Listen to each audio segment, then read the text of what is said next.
नमस्कार। 12 फरवरी दिन सोमवार। आप देख रहे हैं परत दर परत व्यू चैनल का विश्लेषण कार्यक्रम। मैं हूं आपके साथ इंद्र मोहन शर्मा। विश्लेषण कार्यक्रम में आज का मुद्दा है बिहार में तेजस्वी यादव का हो गया खेला।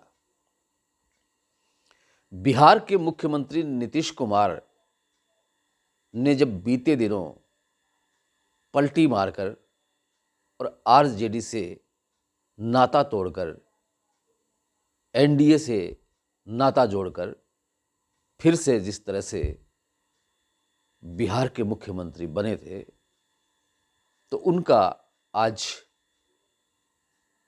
फ्लोर टेस्ट होना था, यानी कि विश्वास मत हासिल करना था। और वो इस विश्वास को हासिल कर भी गए हैं।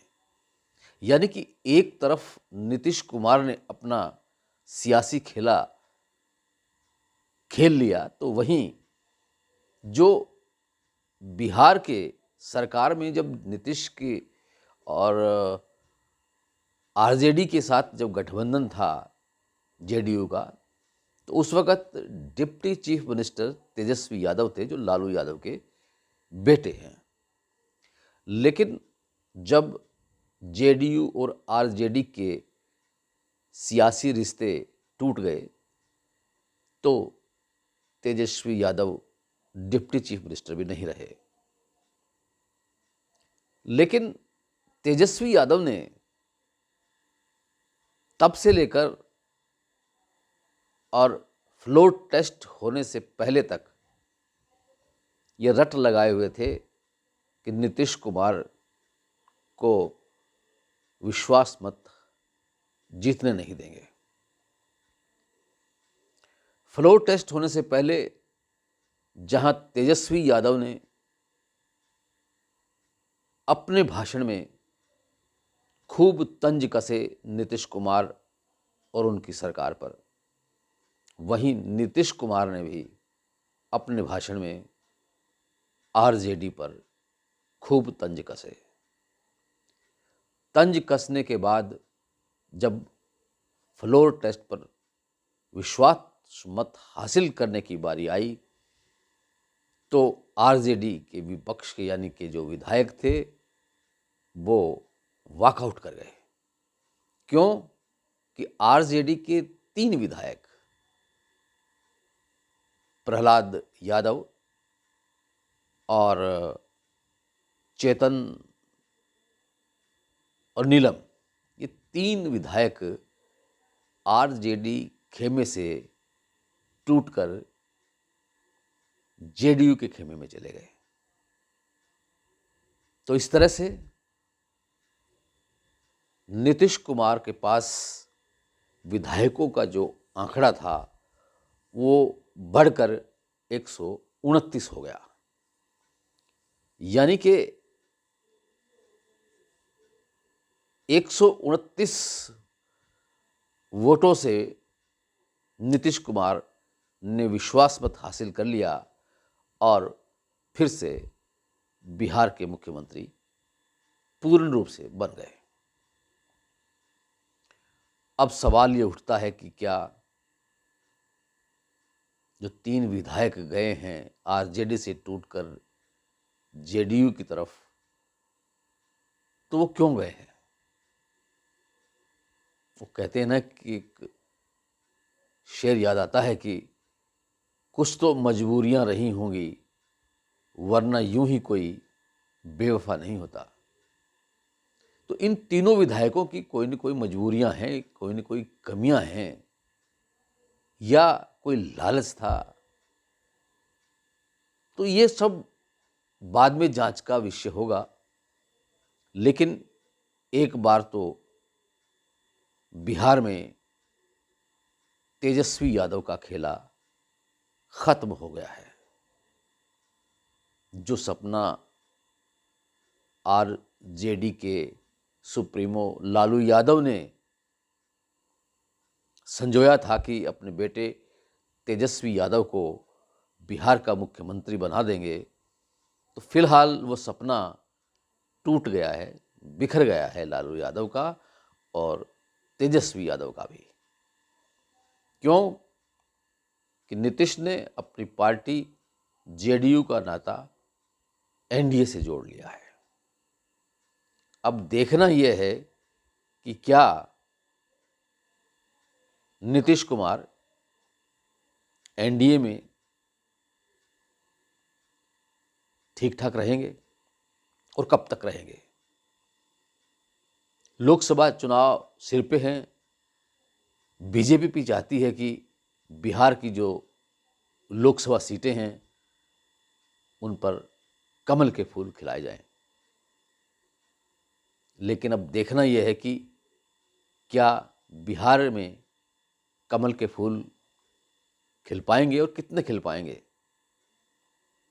और जब 2025 में बिहार विधानसभा का चुनाव होगा तो उस वक्त क्या सियासी खेला होगा। क्या फिर से नीतीश कुमार को बिहार का मुख्यमंत्री बनाया जा सकेगा। फिलहाल जो नीतीश कुमार ने अपना मंत्रिमंडल बनाया है, सरकार बनाई है, उसमें 2 डिप्टी चीफ मिनिस्टर बनाए गए हैं जो बीजेपी के हैं, सम्राट चौधरी और विजय सिन्हा। इसका साफ मतलब है कि आने वाले 2025 के विधानसभा चुनाव बिहार में बीजेपी चाहती है कि अगला मुख्यमंत्री 2025 में बीजेपी का ही होना चाहिए। तो क्या 2025 में नीतीश कुमार का सियासी खेला बीजेपी खत्म कर देगी? अगर नीतीश कुमार ने किसी भी तरह की कोई चालाकी खेलने की कोशिश की तो निसंदेह बीजेपी नीतीश कुमार को किसी भी सूरत में बख्शने वाली नहीं होगी। बीजेपी का ये इतिहास रहा है कि जब भी कोई दूसरी राजनीतिक पार्टी से कोई नेता बीजेपी में शामिल होता है तो उसे एक बार ऊंचाइयों पे ले जाया जाता है, लेकिन बाद में जब उसे अर्श से फर्श पर गिराया जाता है तो बीजेपी को देर नहीं लगती है। बीजेपी किसी भी दिग्गज को, किसी भी राजनीतिक दल के दिग्गज को आगे बढ़ता हुआ नहीं देख सकती। बीजेपी चाहती है कि वो ही सर्वे सर्वा रहे। अब देखना यह है कि क्या बीजेपी सर्वे सर्वा लोकसभा में रह सकेगी या नहीं रह सकेगी। हालांकि विपक्षी दलों का जो गठबंधन है INDIA वह पूरी तरह से अब टूट टूट कर बिखरता जा रहा है।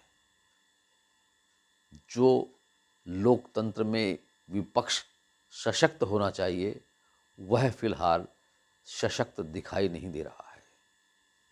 ऐसे में लोकसभा चुनाव में क्या मोदी सरकार फिर से तीसरी बार सत्ता में आएगी?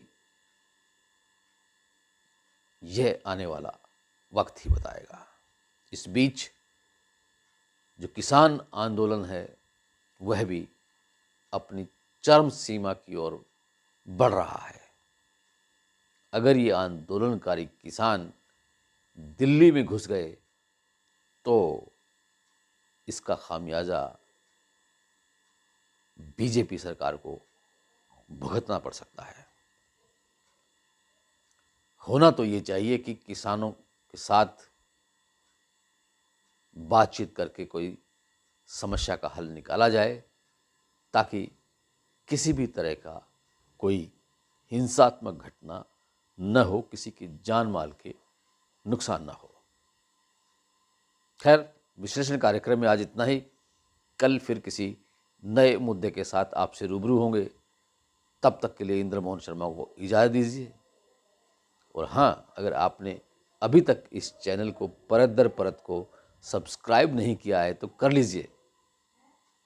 बेल आइकॉन के बटन को ऑल करके क्लिक कर लीजिए, ताकि जब भी कोई महत्वपूर्ण मुद्दे पर हम कोई शो करें और उसको निष्पक्षता के साथ उसका विश्लेषण कर यूट्यूब के जरिए आपके पास भेजें तो उसका नोटिफिकेशन आपको मिल जाए और आप उसे भली भांति देख सकें, परख सकें।